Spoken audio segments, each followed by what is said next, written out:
முத வயலை கிட்டின ஒரு மீன், தூக்க முடியாத ஒரு மீன். அந்த மீனை காட்டுறாரு அவரு. இவன் தான் அவன்.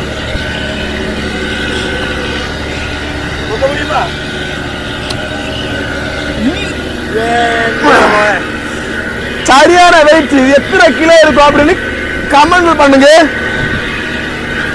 பாத்தீங்களா, இதோட பேர் நாங்க மோரன்னு சொல்லுவோம். மோரை உங்க ஊர்ல என்ன சொல்லுங்க கமெண்ட்ல சொல்லுங்க. எங்களுக்கு முத வேலைக்கு கிடைச்ச மீன் என்னோட அவசரம் இருக்கு. பாத்தீங்களா அவசரம். இந்த மீன் கூடுதல் மட்டல் வைப்பாங்க. மட்டல் எல்லாம் கிடைக்கும். மட்டல் மீன் கிடைச்சுன்னா மட்டையை குழப்பிடுவாங்க. கேட்டீங்களா, இப்ப எங்களுக்கு வலையில கிடைச்சிருக்கு.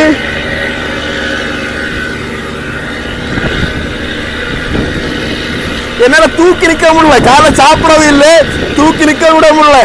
அவ்வளவு வெயிட்டா இருக்கு. எவ்வளவு கிலோ இருக்குன்னு கமெண்ட் ஒன்று சொல்லுங்க. இந்த வீடியோ பிடிச்சிருந்தா லைக் பண்ண வைக்கிறேன். அடுத்த வீடியோல பார்க்கலாம்.